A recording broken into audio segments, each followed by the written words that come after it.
Hello, Comic-Con 2009. Welcome to Warner Brothers booth. We currently have a signing if you look up at our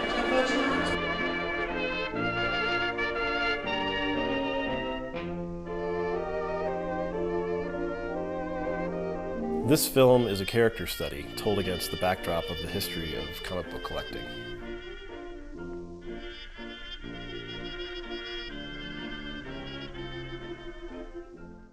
In the history of discovered treasure, this has to be one of the greatest stories ever.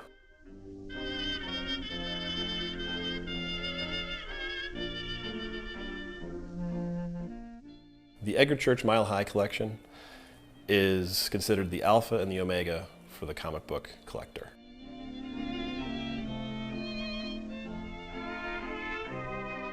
It is inconceivable that there will be anything like it ever again.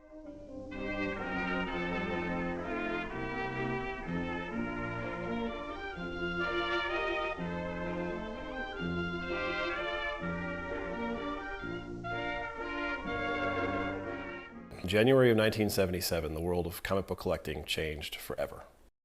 That's when a comic book dealer from Boulder, Colorado by the name of Chuck Rosansky got a phone call from a real estate agent looking to have somebody come take a look at a big pile of comic books in the basement of a house that he was selling on behalf of the adult children of the previous occupant. Now, a few things about that require some context. In 1977, comic book collecting was an invisible cultural backwater. Comic book collecting might be very familiar to virtually everyone around today, but back then, being a comic book dealer was pretty rare. And then to say that you had a big pile of comic books in the basement of your house wouldn't get very many people excited, except for a small band of hardcore fans back then. Chuck arrives at the appointed time, and he's met by the realtor, who leads him to the basement, and there he finds the basement floor covered with precisely stacked piles of comic books about 18 inches high. Most of the comic books are nothing spectacular. They're old, dating from the late 40s and early 50s, but nothing to get too tremendously excited about. They negotiate a deal with the owners who are present, and for every box that they remove from the basement, Chuck will pay them a small amount of money for each box. It's at that point that the owner says, "Fine, but you have to take these on the floor before you empty the closet." Chuck asks, "What closet?" He takes a few steps, opens a small door, and before him is a solid 8-foot wall of precisely stacked comics. He reaches for a few of the comics. Each one of them is virtually perfect. Chuck has just found King Tut's tomb.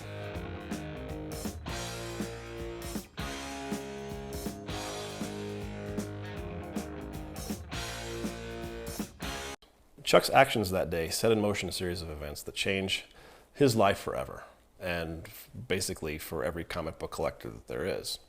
When Chuck looked into that closet, he's described his feelings as being one of joy and a little bit of fear. He made a personal vow to himself to do everything that he possibly could to change the world of comic books into something that it could be. The backstory of Chuck Rosansky is pretty compelling. It's as if his entire life from the age of 13 and on was an apprenticeship in service towards the discovery of Edgar's comic books. Chuck, through his very unique life story, found himself in a position to take what would simply be a windfall, and he leveraged it into something much, much bigger than himself. And his interest in who the previous owner was and how they could possibly have acquired this incredible collection, it becomes a little mystery that we examine in the course of the story. He noticed a pile of boxes simply waiting for trash pickup. Curious, he looked inside and he found some professional quality ink on paper art. He looked at them, found them to be very beautiful, and was a little distressed as to why they'd be thrown away. So yes, the world and the culture in which this story is told is about comics. But this is not a comic book movie. This is a character study of what motivates people, their hopes, their fears, how they fall in love, what they want to do with their lives, and what commitment are they making in order to realize their goals. Hello, my name is David Johnson, and I'm the writer-director for the feature-length film Edgar's Comics. I'm sitting right now in Edgar's office, which is very exciting because I don't think anybody has ever seen the basement where the Mile High Edgar Church comic book collection was discovered.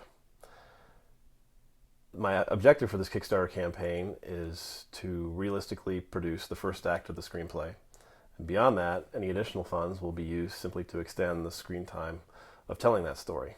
The discovery takes place on page 30 of a 120-page script, so there's a lot to tell. This is a movie about characters, and we want to explore that. So take a look at the incentives that we're offering. We hope you'll find something that you like.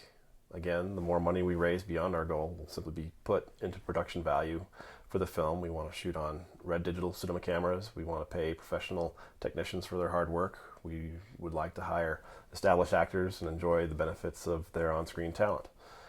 So, with that, I thank you very much for any support you can give. Even if you can't make a donation, then please go ahead and tell your friends about it, and perhaps we can make this happen. So, thanks again, and I appreciate your time.